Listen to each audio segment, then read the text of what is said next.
전현직 보좌관의 눈으로 정치권 흐름을 읽는 시간 보좌 하니까 보좌하니까의 터줏대감 조응천 의원실 조현욱 보좌관 오셨고요. 오늘은 국민의힘 정의화 또 김태호 의원실 등에서 보좌관으로 일하셨고 대통령실 시민사회수석실 선임행정관을 지낸 이창진 전 선임행정관 함께합니다. 안녕하십니까? 네, 안녕하세요. 네, 두 분 모두 국회에서 긴 시간 동안 일하셨는데 서로 뭐 종종 보셨죠? 네, 오래 했었으니까 이제 얼굴은 마주친 적은 있는데 같은 상임위 활동이나 이런 걸 하지는 않았었어요. 네. 우리 한 번씩 인사하는 정도로 이렇게 지냈습니다. 예. 고인물이니까. 특히 또 이창진 선임행정관님께서는 직전까지는 대통령실에서 일하셨고 그전에는 또 국회 보좌관에서 오래 일하셨는데 대통령실 선임행정관 그리고 국회 보좌관 역시 대통령실이 좀 더 힘이 드는가요? 어떠셨나요? 국회 보좌관 생활 한 17년 했는데요. 네. 대통령실 정말 힘들고 어렵습니다. 네. 책임이 매우 무겁게 느껴지는 자리입니다. 일을 우리가 하다 보면은 선후, 경중을 판단하게 되는데 대통령실은 모든 일이 중입니다. 속도가 그만큼 막 빠르고. 네, 빠르고. 우리 행정부에다가 우리 국회에서 자료를 요구하면은 그 자료가 오는 데까지 약간의 여유가 있는데 대통령실은 한번 이야기하면은 바로 응답이 오고 또 그 응답에 대해서 우리가 또 조치해야 되고 그렇죠. 이런 식으로 돌아가기 때문에 물론 그것이 국민의 삶에 지대한 영향을 미치기 때문에 마땅한데도 몸은 참 편합니다. 자, 이렇게 또 두 분하고 오늘 정치권 흐름 읽어보겠습니다. 보자 하니까 우선은 조현욱 보좌관님 지난주 방송에서 미래대연합 이름 대신에 조응천 신당으로 사람들에게 좀 더 각인되면 좋겠다. 그렇게 하자. 시원시원하게 말씀해 주셨는데 언론 기사에 조응천 신당으로는 많이 안 나온 것 같습니다. 창당 준비는 잘 되고 계시는지요? 네, 맞아요. 조응천 신당으로 여론조사를 안 하니까 지지율이 잘 안 나오는 것 같아요. 미래대연합 너무 잘 안 알려져 가지고. 근데 지난 방송 이후에 한 일주일 지났는데 사실은 조금 그동안 좀 속도를 좀 늦췄었어요. 제3지대 주체가 5개가 있으니까 그중에서 현실적으로 현재 창당이 완료된 거는 2곳밖에 없습니다. 그게 이제 양양자 의원이 하던 한국의 희망하고 금태섭 전 의원이 하던 새로운 선택 2곳이고 이준석 대표가 하는 새로운 개혁신당. 개혁신당은 지난주 창당대회를 마치긴 했지만 아직 중앙선관위에 정당 등록 신고가 완료되지는 않았어요. 그렇습니다. 그래서 2개밖에 현재 없는 상태인데 이 창당을 다 완료를 하게 되면은 나중에 합당 작업에 오히려 그 대통합을 하는데 좀 걸림돌이 되지 않을까 싶어서 좀 속도를 좀 늦춘 감이 좀 있습니다. 그렇게 이해를 해 주시면 됩니다. 이게 어떤 이유들 때문에 더딘 거라기보다는 조금 속도 조절을 하고 있는. 네, 그렇습니다. 어차피 저희가 이제 빅텐트를 목표로 하고 있기 때문에 속도 조절 좀 하고 있는 겁니다. 그렇게 좀 이해를 하고요. 조목조목 좀 말씀 나눠보겠습니다. 우선은 정치권에서 오래 이제 두 분께서 일하셨고 여쭤보고 싶은 부분이요. 대통령과 또 당대표가 직접적으로 충돌하는 일이 이전에도 없진 않았던 것으로 알고 있는데 좀 이번 그림이 좀 이례적인 건가요? 우리 이창진 행정관님. 이례적이라기보다는 좀 의례적이라고 제가 말씀을 드리고 싶습니다. 이게 이제 정부하고 정당이 각각 여러 사안에 대해서 다양한 의견이 있고 또 그것을 가지고 소통을 하는데 이게 이제 언론 등에 확대되어서 표출되는 과정에서 충돌하는 모습으로 좀 비춰지지 않았나 이런 생각을 하고요. 어떤 정부든지 국민을 위해서 또 국가 권익을 위해서 긴밀한 협력을 하는 것은 당연한데 그 협력하는 과정 속에서 이견이 생길 수도 있습니다. 그런데 그것은 민주적인 정치 체제에서 발생하는 아주 자연적인 현상인데 요즘은 동시대의 이제 시대다 보니까 하나의 현상이 확산되면서 너무 크게 다가가지 않았나 이렇게 저는 생각을 해봅니다. 우리 조현욱 부장관님 이런 얘기도 일각에서 합니다. 이른바 윤한 충돌에서 우세승이다, 판정승이다, 누구한테는 남는 장사였다, 이런 얘기도 하는데 이번 사건 어떻게 좀 지켜보셨나요? 의례적이 아니라 이례적이죠. 확실히 이례적이고 사실은 이게 거의 2번째입니다. 그러니까 잘 아시겠지만 이제 기억하시면서 일부러 안 하시는 것 같은데 사실은 20대 총선 앞두고 2016년이잖아요. 그때 사실 대충돌이 있었어요. 새누리당 총선 앞두고 기억나시잖아요. 옥새 파동.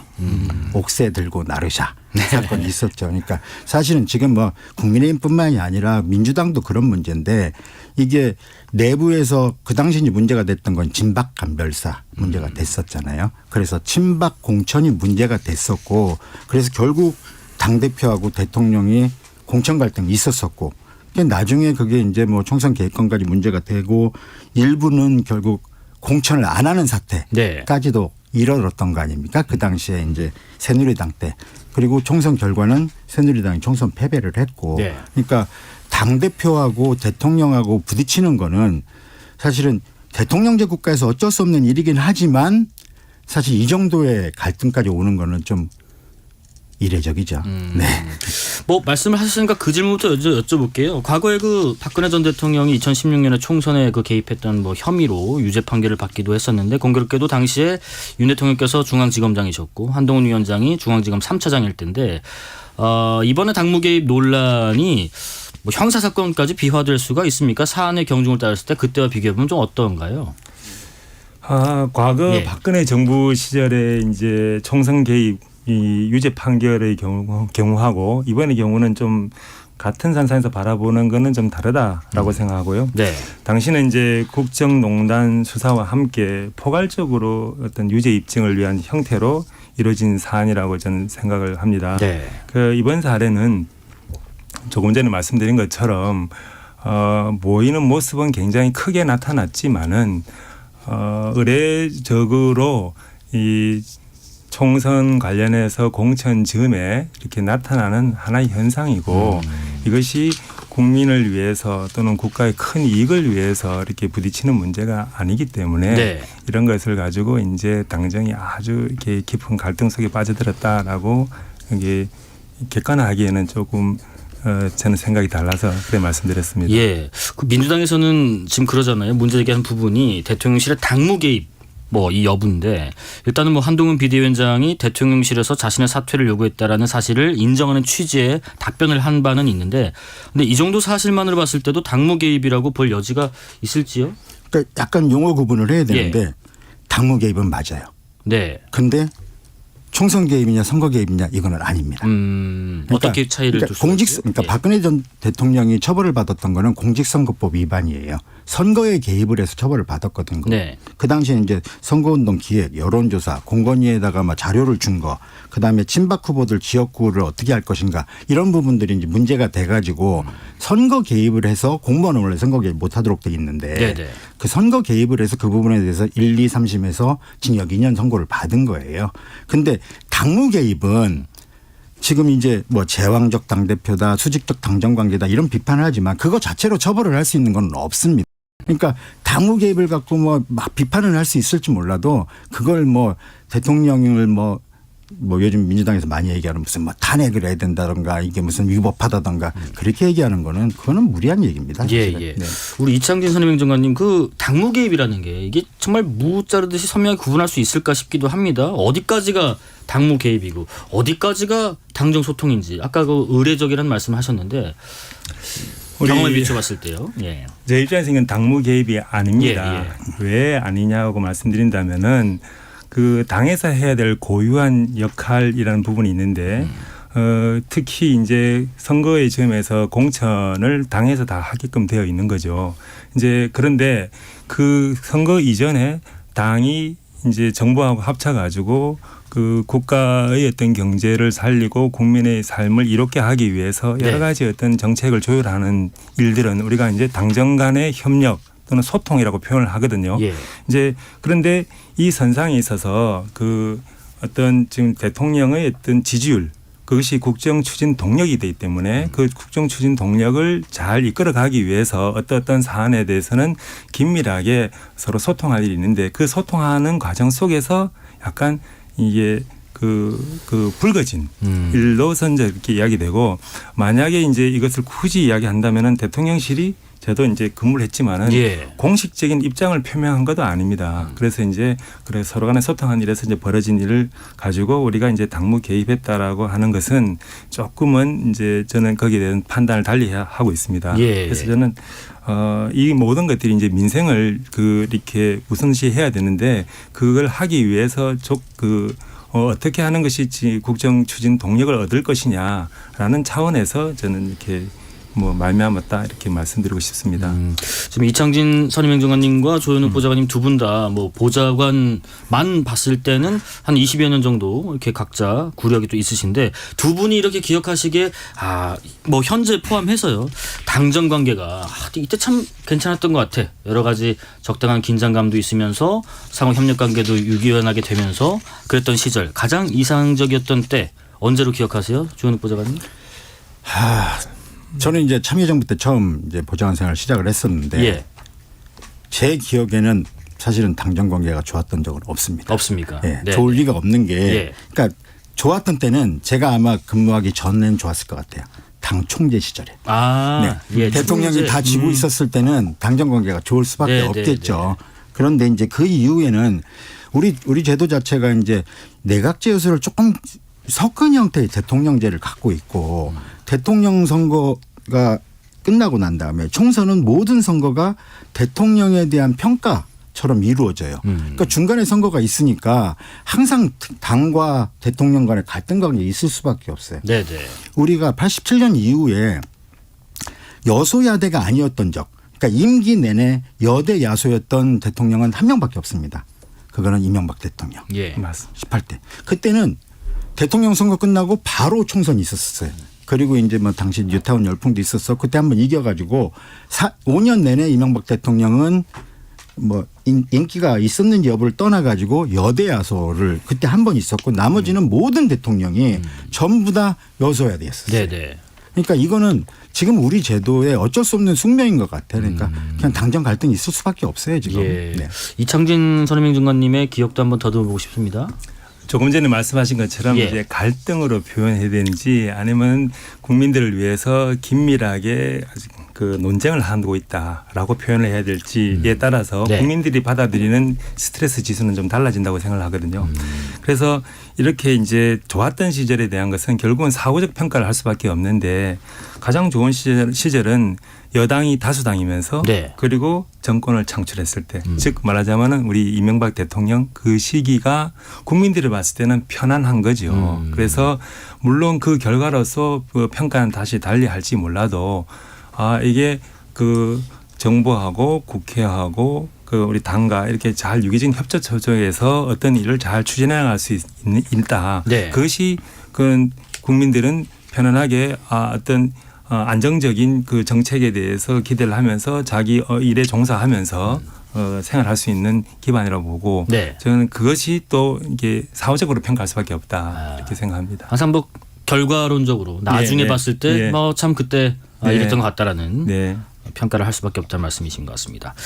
오늘 또 조현욱 보좌관이 계시기 때문에 제3지대 세력 동향도 얘기를 좀 이어가 보겠습니다. 어제 그 제3지대 세력 중에서 첫 합당 사례가 나왔습니다. 이준석 대표의 개혁신당 그리고 양양자 대표의 한국의 희망이 합당을 선언했고요. 물론 개혁신당이 아까 말씀하신 건 정식으로 이렇게 아직 등록까지는 아니지만 그래도 합당 선언은 일단 한 상태고 조현욱 보좌관님 미래대연합은 이낙연 전 대표의 새로운 미래와 통합 논의 중이라던데 지금 어느 단계까지인지 싶고요. 또 하나가 방법은 그렇다면 공동 창당인가 창당한 뒤 합당인가 궁금합니다. 지금 둘 다 아직 창중이 단계니까요. 이제 공동 창당을 할 건지 아니면 창당 후에 합당을 할 건지 이런 건 다 기술적인 문제인 것 같아요. 그러니까 근데 쉬운 방법은 아무래도 창당을 한 다음에 합당을 하려면 좀 힘들겠죠. 그러니까 이것도 이준석 대표 쪽 개혁신당도 아직 이제 등록이 안 된 이유가 창당 실무로 보면 이렇습니다. 창당대회를 하고 나서 그 다음 날에 중앙선관위에다가 정당 등록서를 넣게 내면은 바로 이제 등록이 되는 게 아니에요. 이게 중앙선관위 회의가 열려야 되거든요. 이게 대법관이 있고 어쩌니까 자주 안 열려요 회의를 또 한 2주 걸립니다 회의가. 이게 창당 자체가 그러니까 법적으로 창당이 이루어지는 게 시간이 굉장히 오래 걸려요. 그런데 그 창당을 한 다음에 다시 또 합당을 하려고 하면은 또 이제 논의를 합니다. 수임기구를 만들어 가지고 각 당이 수임기구라는 걸 만들어야 돼. 이게 절차가 있어요. 그 만들어서 급수합당을 할 건지 신설합당을 할 건지 또 정해요. 이거 하는 동안에 또 한 2달 갑니다. 그러니까 이런 절차를 안 밟으려고 가능하면은 창준이 단계에서 합당 절차를 정확히 얘기하면 합당이 아니죠. 새로운 당을 하나 만드는 거죠. 지금 그 절차로 가려고 노력하는 겁니다. 지금 근데 그런 얘기도 있습니다. 뭐 아까 속도 조절 말씀하셨지만은 그래도 어떻게 보면은 한 뿌리라고 볼 수도 있을 것 같은데 지금 새로운 미래와 미래연합 약간 뭐 불협화음이 있는 것인가 하는 일부 우려도 있습니다. 결국은 뭐 불협화음의 문제는 아니고 그 새로운 미래하고 조홍천 신당하고 합치는 문제는 미래대연합하고 네. 그러니까 뭐 합치면은 미래연합 이래도 뭐 편할 거고 뭐 이름 만드는 건 쉬울 거예요. 그리고 서로 간에 이야기하기도 편하고 서로 아는 사람들이니까. 근데 그거는 어려운 문제가 아닌데 이제 소위 이제 단계적 통합이에요. 이렇게 되면은 그러면 우리 먼저 합치고 현재 지금 5군데 플레이어가 있다가 한 명이 이제 사라져서 4인이 됐습니다. 양양자 의원이 하는 당이 이제 합쳤으니까. 그러니까 플레이어가 4시 됐는데 그러면은 플레이어를 하나씩 더 줄여가는 게임을 하는 게 결국에 빅텐트를 만드는데 가장 유리할 것인지 아니면은 오히려 저희 같이 이제 양쪽에 둘 다 민주당 쪽에서 나온 그룹인데 두 그룹이 합치는 게 빅텐트를 만드는데 오히려 좀 져야 되는 요소가 될 것인지 이게 문제인 거죠. 그러니까 단계적으로 합치는 게 좋은가 아니면 원샷에 한꺼번에 합치는 게 좋은가 이 부분에 대한 거는 지금 여전히 내부 논쟁 중입니다. 개인적 의견은 어떠세요? 원샷에. 국민들이 원하는 거는 네. 이 복잡한 상황을 좋아하겠습니까? 안 그래도 지금 국민의힘하고 민주당 쳐다보기도 싫어 죽겠는데 저쪽에서 5명이나 나와가지고 그냥 찌그럭빠그럭 하고 있는 게 누가 좋겠어요. 다 합치면 좋지. 국민의힘 쳐다보기 싫다고 하셨는데 꼭 그렇지는 않다고 생각하시나요? 이창진 행정관님께서는 지금 네. 제3지대 세력 향후 총선에서 유의미한 영향력이 있을 거라고 보시는지 가령 뭐 기호 3번을 뭐 탈원한다든지. 예. 선거를 코앞에 두고 예. 모두 정말 정신없이 바쁘게 움직이고 운동하고 있습니다. 근데 이제 빅 텐트라는 단어에 우리가 한번 그 의미를 한번 생각해 본다면은 네네. 텐트를 칠 때는 텐트의 크기에 맞게 바닥을 잘 다져야 됩니다. 그렇게 해야만이 그 알맞은 크기만큼 다졌을 때 텐트를 치면 문제가 없습니다. 네. 그런데 그걸 다지지 않고 텐트를 쳤을 때는 어디는 편하고 평평한데 또 어떤 것은 돌뿌리가 솟아 있거나 또 어떤 지역은 물이 고여 있는 곳이 있을 수 있습니다. 예. 그런데 거기에 이제 사람이 들어가서 생활을 하면은 평평한 곳에 있는 사람은 좋아하지만은 그렇지 않은 곳에 있는 사람들은 불편하거나 여기 있을 만한 곳이 못 되기 때문에 네. 결국은 텐트 바깥으로 나갈 수밖에 없습니다. 네네. 그렇다면은 그 빅 텐트라는 것이 무슨 의미가 있겠습니까? 그래서 이게 정당이라는 것이 네. 다들 너무 잘 알다시피 정책적 가치를 어디에 두고 있느냐. 그게 제일 중요합니다. 네네. 그래서 그런데 선거에서 유리한 방향만 생각하고 막 결합을 서두르거나 그다음에 텐트의 크기만 생각하다 보면은 그러면은 이게 오래가지 못합니다. 그래서 그동안 쉽게 봤던 창당, 합당, 분당 이런 것이 이제 반복되는 상황이 되는데 이러한 모습들을 아까 조금 전에 말씀하신 것처럼 국민들이 너무너무 잘 아십니다. 네. 다 판단하시라 보고 그 판단 속에서 영향력의 결과도 우리가 알 수 있다고 생각합니다. 근데 집안을 다지고 뭐 돌을 고르고 평탄화 작업을 하고 하기에는 좀 시간이 없지 않나요? 그럼요. 그 집안이라는 거는 예. 저희가 다지는 게 아니라 네. 있는 집안 위에다 전치는 겁니다. 네, 저희가 이제 뭐 갑자기 우리가 뭘 만들겠다라고 하는 게 아니라 뭐 보수를 대변한다, 진보를 대변한다. 그렇기 때문에 중간에 빈 중도를 우리가 대변하는 정당을 만들겠다고 나온 게 아니에요. 지금 보수를 대변하겠다가는 국민의힘이 있었고 진보를 대변하겠다는 민주당이 있었는데 예. 중도를 대변하는 당을 만들어야지 이런 게 아니라 이 두 당을 심판하고자 하는 국민들이 생긴 거예요. 그러니까 새로운 겁니다. 그러니까 예전에는 촛불 끝나고 나가지고 문재인 대통령을 지지를 해가지고 했더니 민주당 못 믿겠어. 그리고 나가지고 안 돼가지고 윤석열 대통령을 당선을 시켰는데 여기도 또 아닌 것 같아. 그러니까 이제 스윙보터라는 세력들이 확실하게 이제 자리를 잡는 거고 여기는 또 중도하고 다릅니다. 여기는 또 진보도 있고 그다음에 보수도 있고 중도도 다 있어요. 네. 우리 국민들이 이런 지지 기반을 만들어 준 거예요. 지금 저희는 있는 데다가 텐트를 치는 건데 문제는 텐트를 치는 세력이 지금 너무 많아요. 이게 문제인 거죠. 네. 지금. 각자 다 자기 볼대를 받고 있나 보네요. 근데 지금 말씀하신 거 들어보면은 과거에 뭐 신당 또 창당 뭐 탈당 합당 이런 이합 집산의 모습과 이번은 조금 분위기가 다르다는 말씀이신 것 같은데 우리 이창진 선임행정관님 의견도 비슷하신가요? 아니면 뭐 그때나 지금이나 이합 집산은 이합 집산이다라고 평가하시겠어요? 여당과 제1야당의 직전 당대표를 하신 분이 동시에 이제 선거를 앞두고 이 탈당 창당을 한 경우는 아마 처음인 걸로 네. 알고 있습니다. 네네. 그러니까 조금 다르다고는 봐야 되는데 아직까지 이제 그 삼지대의 형태가 이 출발선에 있다라고 저는 보기 때문에 조금 더 지켜봐야 되는데 덧붙인다면은 국민이 가장 현명하다는 말들을 우리가 합니다.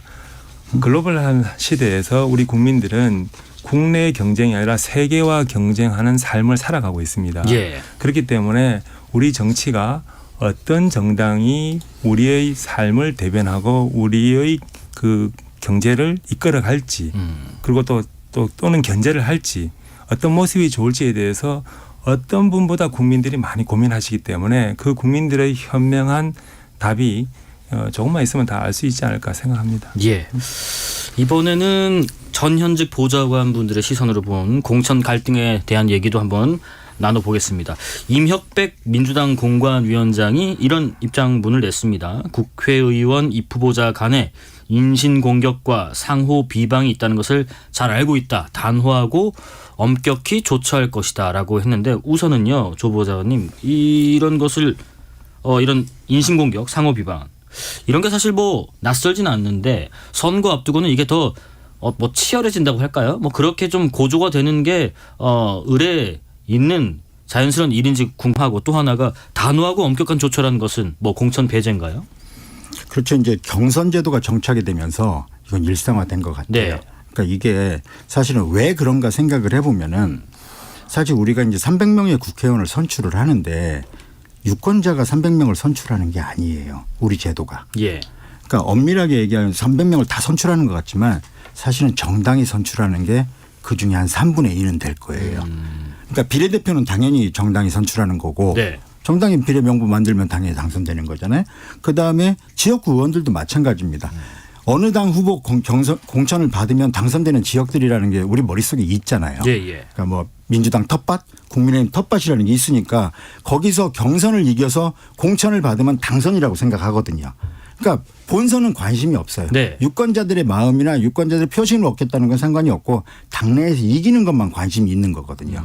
그러니까 그 경선만 목표로 하기 때문에 당내에서 상호 비방하고 뭐 강성 지지층에 호소하고 그다음에 당내에서 이제 줄서기하고 이러는 것들이 횡행하게 되는 거고 상호 비난은 거기서부터 나오는 거거든요. 그러니까 이 경선 제도가 그러니까 겉으로는 시스템처럼 보이고 굉장히 좋은 것 같이 보이지만은 사실은 이 상호 비난을 오히려 조장하고 있는 측면도 있어요.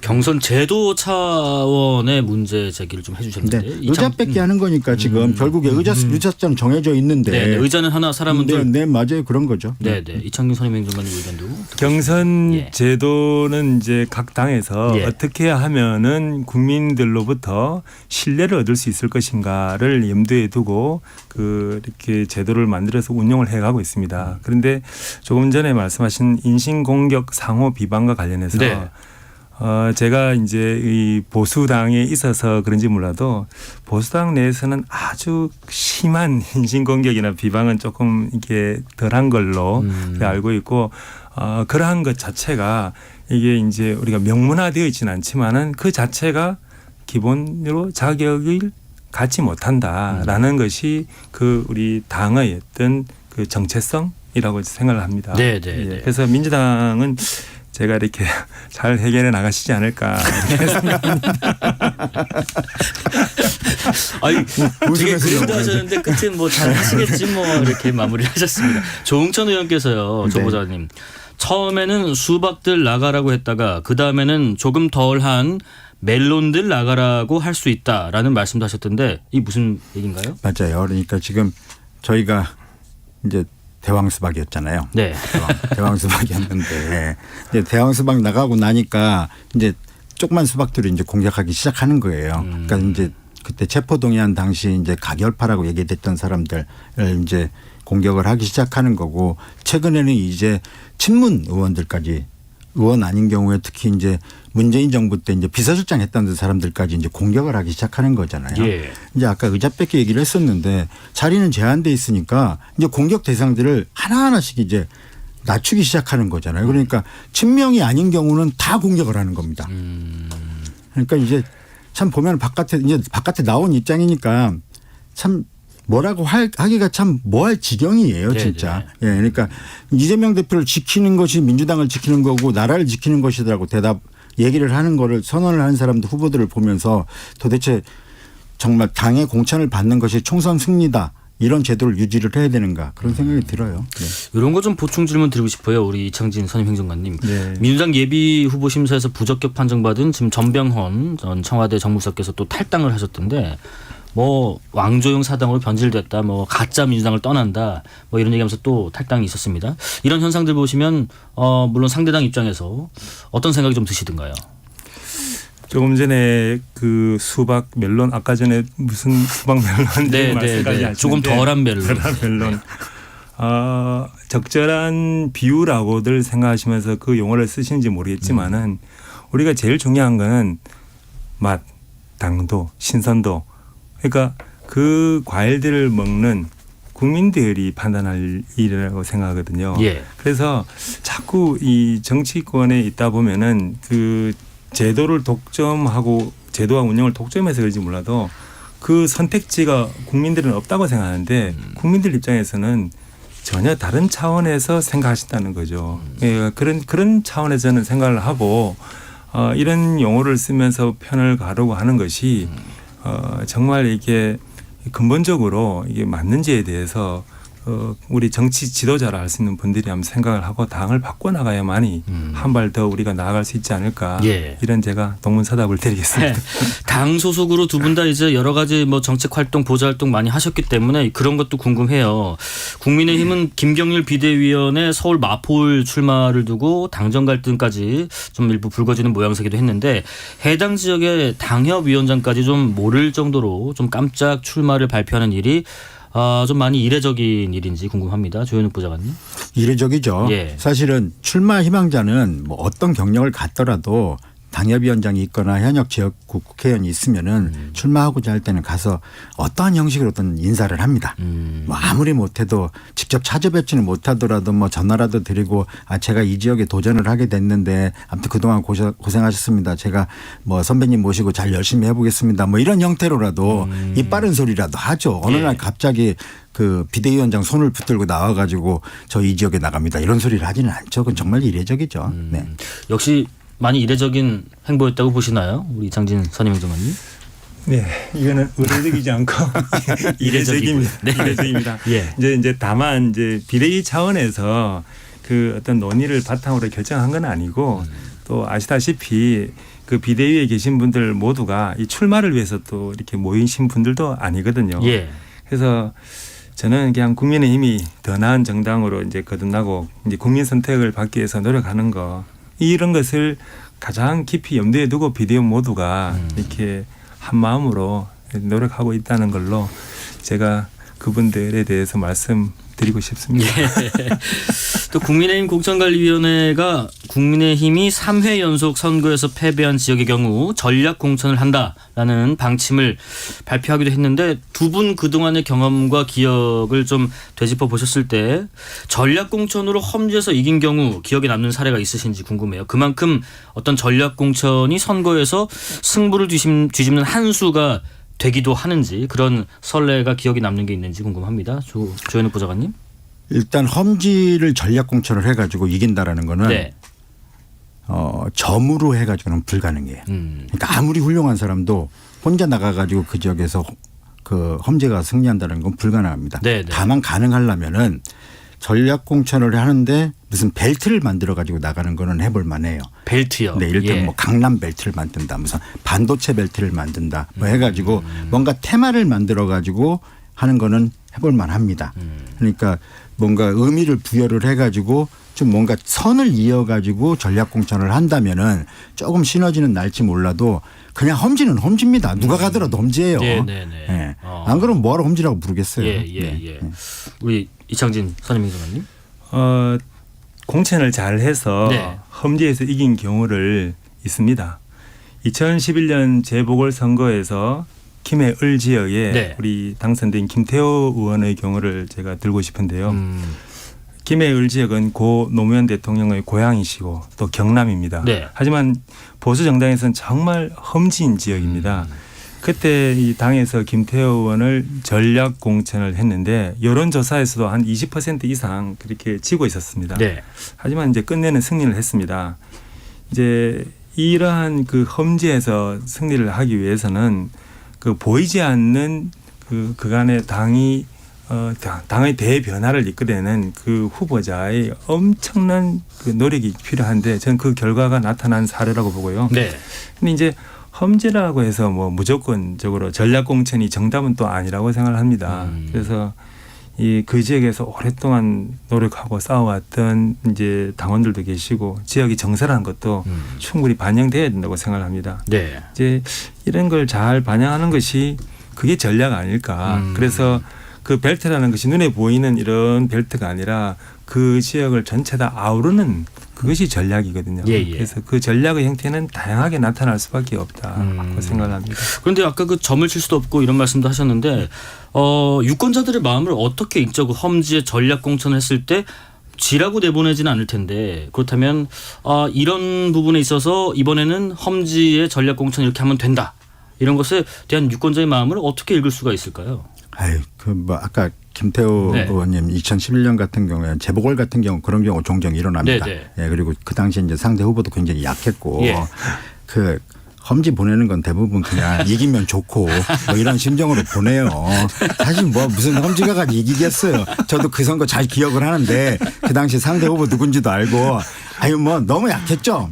해볼 만했었습니다. 너무 쉬운 게임이었던 아니 그렇진 않아요. 굉장히 어려운 게임, 어려운 지역 자체는 어려웠는데 상대편에서 너무 쉽게 생각을 했던 거예요. 그러니까 우리는 여기 텃밭이기 때문에 공천을 그렇게 해도 이긴다고 생각을 했고 그 당시에는 김태호 후보가 나와가지고 정말 열심히 했어요. 그러니까 진 거예요. 그러니까 공천을 이렇게 함부로 하면 진다라는 걸 보여준 케이스이기도 해요.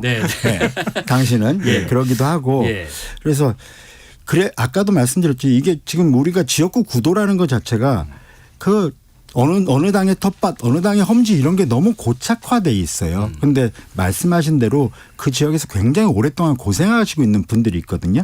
그럼 이번 선거는 못 이기더라도 지방선거에서도 의미 있는 성과를 내기도 하고 뭐 지역 의원들, 지방 의원들 막 배출을 하니까 그리고 재보궐선거 같을 때는 또 의외의 성과를 내기도 합니다. 두 분께 총선 때는 사실 힘들어요. 두 분께 청취자분들 질문 한 가지씩 드리고 마무리할게요. 7463님 항상 당 공천관리위원회에서 청년, 여성 우선 공천한다고 하는데 정말 우선 공천 약속 잘 지키나요? 하십니다. 이거는 이창진 선임행정관님 말씀해 주실까요? 우선 공천을 해야만이 유권자들의 이목을 끌 수도 있고 또 그렇게 해서 그런 분들이 당에 들어와야만이 정치의 미래, 대한민국의 미래가 있기 때문에 이거는 당위입니다. 그 당위를 약속을 했으면 꼭 지켜야 되고 그걸 지키지 않았을 때는 유권자들, 우리 국민들께서 준엄하게 심판하셔야 된다고 생각합니다. 네, 우리 조현욱 보좌관님께는 2500님께서 조현욱 보좌관님 창당을 할 때 이렇게 시간이 많이 걸리는 줄 알면서도 왜 그렇게 촉박하게 제3지대에 뛰어드셨나요? 솔직히 다 총선 앞두고 급하게 결정하신 거 아닌가요? 하는 질문 주시네요. 네, 맞아요. 그러니까 뭐 부인할 수 없는 거고 선거가 아니었으면은 좀 더 늦게까지 더 싸웠을 거예요 아마. 그러니까 반대의 얘기긴 한데 선거가 없었으면은 탈당 안 하고 가능하면 더 싸우고 노력을 했을 겁니다. 안에서 어떻게 바꿔보려고. 근데 지금 선거까지 와가지고 지금 이 상황이 오니까 결국은 공천 문제도 남아 있는 거고. 근데 뭐 계속 이제 사상화는 계속 진행되고 있는 거고. 그러니까 저희는 저희 지역구만 생각하거나 저희 공천만 생각하면은 할 수 있는 방법은 있었어요. 그러니까 이재명 대표가 옳다고 얘기하면 돼요. 그러면은 공천 받을 수 있고 지역구는 괜찮아요. 좋습니다. 탄탄하고. 그런데 이제 그걸 못 하겠다라는 거였죠. 그러니까 잘못된 거를 공천을 받으려면은 잘못된 걸 잘못됐다고 얘기 안 하고 잘됐다고 얘기를 해야 되니까 그러니까 선거 앞두고 어쩔 수 없는 결단을 내릴 수밖에 없는 거죠. 뭐 어쩔 수 없습니다. 보자 하니까 지금까지 이창진 전 대통령실 선임행정관 그리고 조응천 의원실 조영록 보좌관 함께했습니다. 고맙습니다. 네, 감사합니다. 고맙습니다. 실시간 교통정보 알아보겠습니다. 교통정보센터 이현 리포터 나와주세요.